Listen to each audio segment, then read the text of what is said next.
Yeah, so I just spoke to one of my friends about this. Like, is EDM and rap going to be replaced by rock music? So, like, what's happening is that we had a big surge in EDM festivals and raves and everything like that the 1 year after the pandemic. But apparently, like, Gen Z's not drinking, people are staying home, club culture's kind of dying, DJs are getting paid less and less. The clubs run on alcohol sales, so if Gen Z's not drinking and they're doing like mushrooms and ketamine and like other stuff, they're probably not doing that.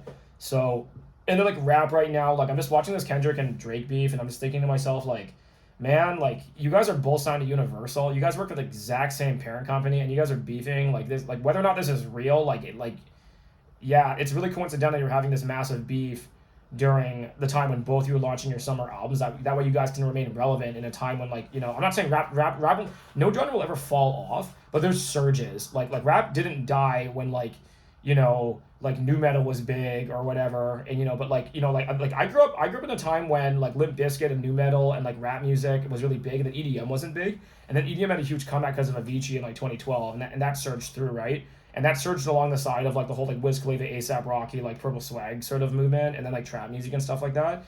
And what's happening now is I think people are getting sick of that. Like Future, like all these guys are like older. Drake's in his late 30s. Like Kanye is like gone nuts. Like Jay-Z's retired. Like all like the legacy rappers are quite a bit older now.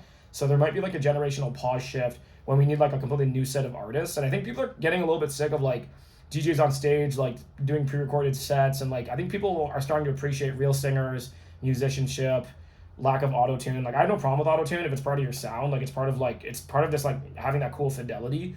But like I think people are sort of just like I think we've just had like too much of that at this point in time. Like Travis Scott's Astro World, like 8 people got killed during that festival. That's completely insane. People got I'm not sure if anyone got killed during like Woodstock in '99, but like I think that kind of set off the whole like thing where rock music is just a little bit too hardcore for a bit. But if the world's pissed off, Gen X was really pissed off when they did Woodstock. So maybe we need some pissed off music right now, man. I don't know. I think the whole world's really pissed off right now. I think maybe we're ready for some like grungy music. I think like grunge is coming back really heavily. I think metal, rock, like bands like Tame Impala, indie's like so big right now. I think we're gonna have like a return to the original Glastonbury Woodstock type vibes where it's like all rock music and stuff like that, and there's not so many rappers.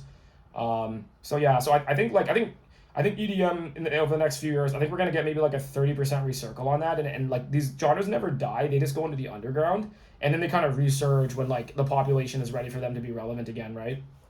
So I think right now it's all about like sort of like, because Gen Z didn't get to live through like the rock era. Like millennials are probably like the last era in a while to like experience rock in their youth. And Gen Z, like all they really got was like they got like the EDM and they got rap, and then like and I think a lot of them know about it because Spotify is so big you can discover any artist you want. But I think there's gonna be like a mass pull towards that, right? And yeah, and like, man, music changes, bro. Disco, people woke up one day and just started saying disco sucks. Like rap music, like everything just comes in waves, but we need to rotate the music and rotate sort of the vibe based on how the generation feels. So I feel there's gonna be a pretty big shift right now because I think the whole like super high budget EDM festival thing, like that'll keep doing it. There's always a demand for that. Like that'll keep running. But in terms of like people seeing clubs and shows and like the type of music people want to see, and like Coachella started as a rock festival, right? Like now they have other acts and everything like that, but there's still a lot of rock musicians playing there. And if you can get like these huge artists playing these stages still, and some of them are legacy artists too. But we have legacy artists in each like Tiesto's pretty much a legacy artist. Armin van Buuren, these guys aren't young. They're not like 70. They're not like Aerosmith or something like that. But like they're getting to there, and like like am I gonna be like 45 someday seeing like Tiesto in his like 60s or something, watching him play a show, and he's like my Aerosmith, where I'm reliving my youth by watching him.